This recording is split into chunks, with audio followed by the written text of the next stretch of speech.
हिमाचल के पहाड़ों के बीच बसा एक शांत सा गांव जहां एक लड़की रहती थी। उसका नाम था माया। माया अपने प्यारे नेचर और क्यूरियोसिटी के लिए मशहूर थी, लेकिन अपनी जिंदगी से अक्सर दुखी रहती थी। वो एक छोटे से कैफे में काम करती, दिन भर कस्टमर्स को सर्व करती और सपने देखती थी एडवेंचरस और पर्पसफुल लाइफ के। लेकिन वो हमेशा सेल्फ डाउट के जाल में फंसी रहती। सोचती थी कि ना तो उसमें कोई टैलेंट है और ना ही उसके पास कोई रिसोर्सेस हैं कुछ बड़ा अचीव करने के लिए। एक शाम घर लौटते हुए तारों भरे आसमान के नीचे चलती हुई वो जा रही थी। अचानक से वो एक पुरानी सी बुक शॉप के सामने रुक गई, जो उसने पहले कभी नहीं देखा था। उस शॉप की रोशनी में कुछ अजीब सी गर्माहट थी और माया उसके अंदर चली गई। शॉप पुरानी किताबों से भरी हुई थी। हर किताब के कवर पे कुछ अलग अलग कहानियां लिखी हुई थी। शॉपकीपर एक बुढ़ा आदमी था जो बहुत प्यार से मुस्कुरा रहा था। माया को किताब देते हुए उसने कहा, यह तुम्हारे काम की चीज हो सकती है। किताब का टाइटल था the power of subconscious mind. Curious होकर माया ने किताब ले ली और उसी रात पढ़ना शुरू किया। उस किताब में लिखा था, सबकॉन्शियस माइंड एक ऐसी जगह है जो क्रिएटिविटी, स्ट्रेंथ और इंट्यूशन से भरी हुई है। लेकिन इसका पावर तभी अनलॉक होता है जब हम अपने दिमाग में पॉजिटिव थॉट्स डालते हैं। पहले तो माया को यकीन नहीं हुआ, लेकिन उसने सोचा क्यों ना ट्राई करूं। ट्राई करने में तो कुछ नहीं जाता।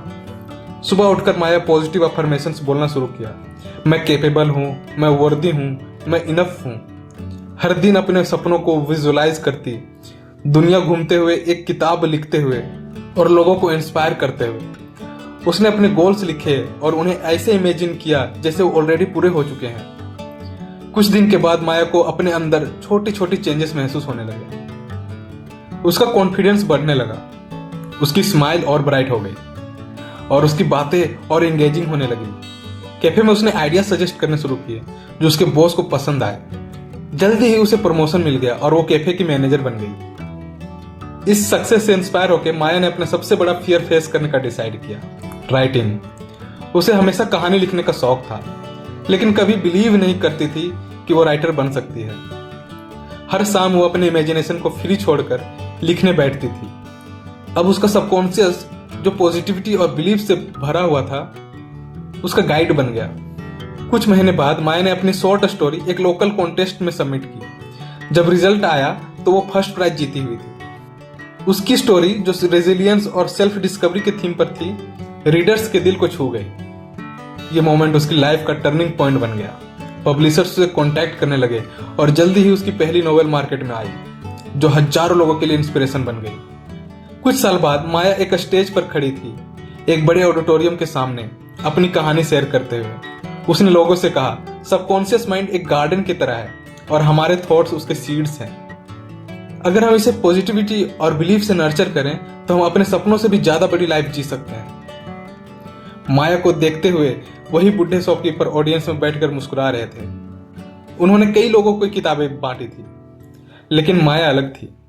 उसने अपने अंदर के पावर को समझा और उसे अनलॉक किया और अपनी लाइफ के साथ और लोगों की लाइफ भी बदल दी। अगली सुबह वो पुरानी बुक शॉप गायब थी, सिर्फ एक याद छोड़कर कि सबकॉन्शियस माइंड एक छुपा हुआ खजाना है जो सिर्फ उन लोगों के लिए खुलता है जो उस पर विश्वास करते हैं। दोस्तों, आपकी ये कहानी कैसी लगी? अगर आपको हमारी कहानी पसंद आई तो हमारे चैनल को लाइक करें, सब्सक्राइब करें, दोस्तों के साथ शेयर करें और भी ऐसे इंटरेस्टिंग कहानियों के लिए। आपका एक लाइक और सब्सक्राइब हमारा मोटिवेशन बढ़ाता है।